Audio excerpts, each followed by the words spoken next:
que Dieu lui avait dit qu'elle reste là, il a dit que je ne me déplacerai pas, je resterai ici. Je resterai ici. Amen. Alléluia. Je resterai là, je ne vais pas me déplacer. Il avait foi à ce qu'il avait entendu. Il avait foi à ce que Dieu lui avait dit qu'il reste là.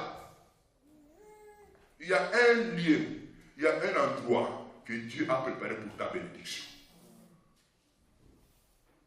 Il y a un endroit que Dieu t'a appelé pour ta bénédiction.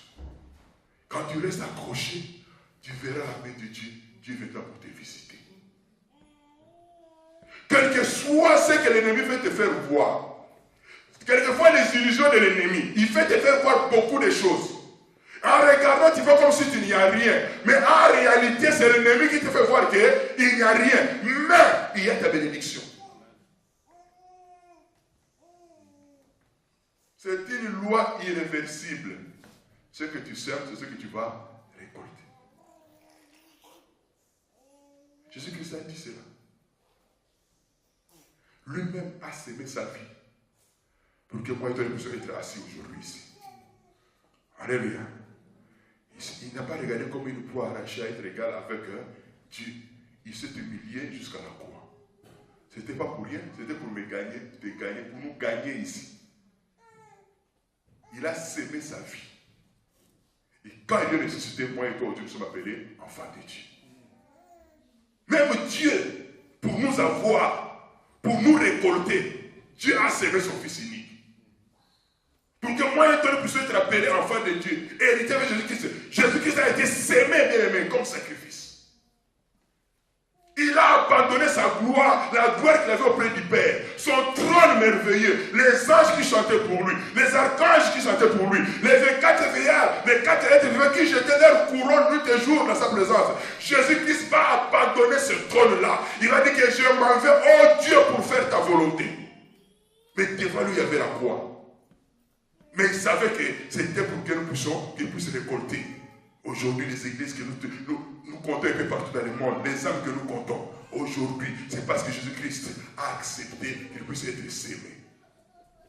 Amen. Si Jésus-Christ, bien aimé, l'a fait, pourquoi pas moi et toi? La Bible dit que soyons les imitateurs de Jésus-Christ.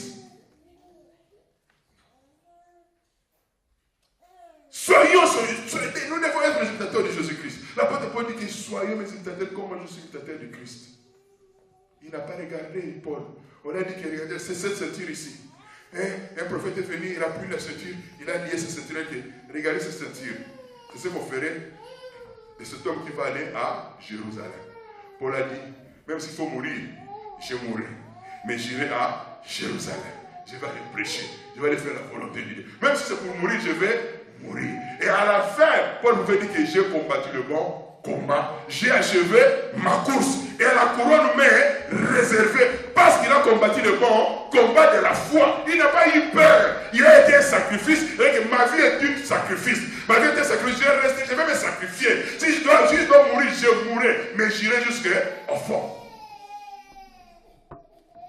Seigneur, est-ce que tu ne peux pas demander, tu ne peux pas faire quelque chose que mon fils puisse être à ta droite, l'autre à ta gauche? Je dis que ce n'est pas, cela ne me regarde pas.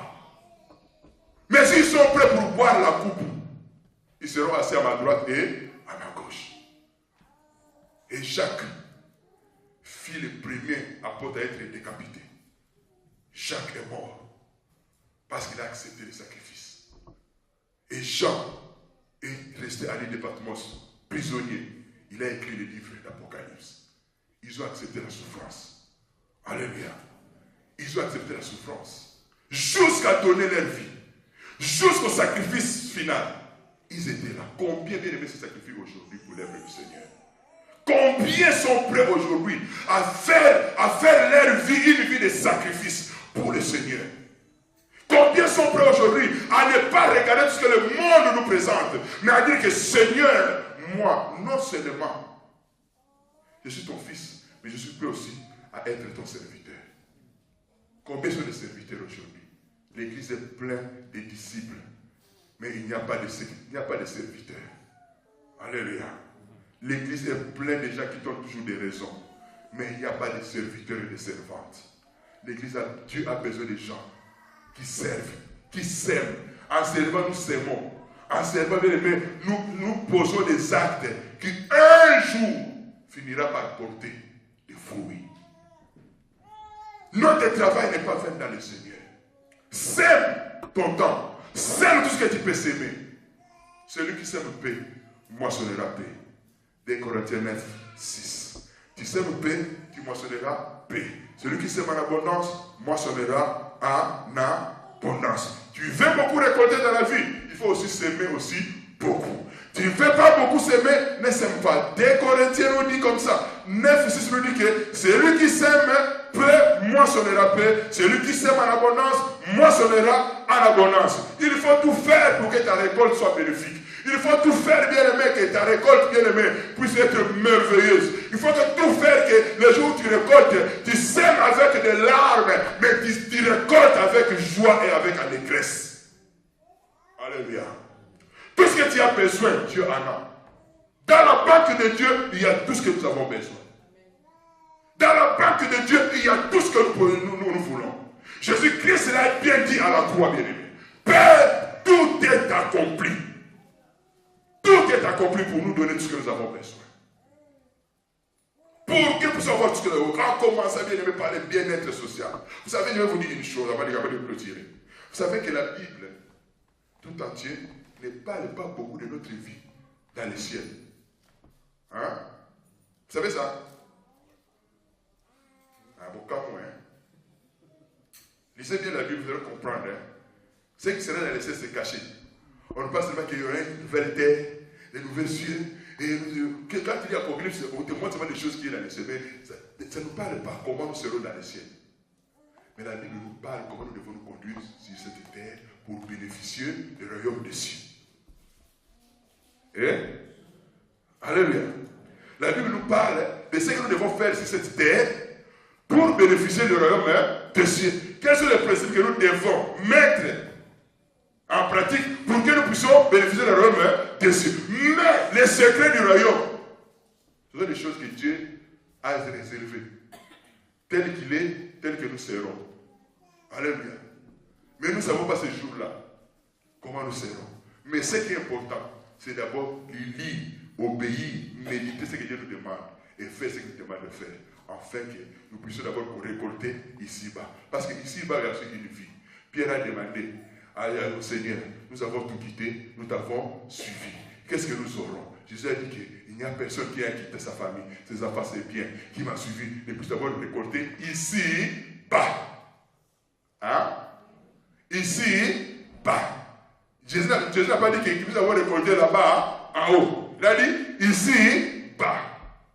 Et en plus, la vie éternelle. Pierre a dit, bon, si c'est comme ça, nous allons te suivre. Parce que non seulement ici-bas, nous aurons une vie avec toi, mais au-delà de cette vie aussi, nous avons aussi la vie éternelle. Ici-bas, Dieu sait de quoi nous avons besoin. Ici-bas, Dieu sait pourquoi il nous a choisis. Bien aimé, Dieu ne t'a pas choisi pour se moquer de toi. Dieu ne t'a pas choisi pour que tu deviennes le rusé de ce monde. Pour que les gens se moquent de toi, pour que les gens te voient comme si tu étais un écumain, quelqu'un qui n'a absolument rien, quelqu'un qui n'a pas reçu, quelqu'un... Non, la Bible déclare que de la poussière, il tire un homme, il le fait asseoir avec les rois. Il tire un indigent, il les valorise aux yeux de ce monde. Dès la poussière, dès la poubelle, Dieu nous tire et nous valorise aux yeux de ce monde. Dieu ne nous a pas appelés pour se moquer de nous.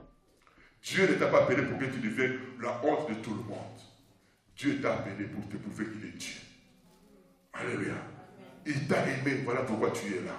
Il t'a choisi pour voir que tu es là. Quels que soient les problèmes qui peuvent te déranger aujourd'hui, laisse-moi te dire que ton problème est entre les mains de Dieu. Sème dans l'œuvre de Dieu. Sème ton temps. Sème tes biens. Sème ta disponibilité. Sème tout ce que tu peux faire. Au temps fixé par Dieu. Tu vas les récolter. Tu ne regretteras jamais. Tu diras que oui, le Seigneur est bon pour Israël. Il est bon sur ton Père. Et que nous, notre tête, nous allons prier.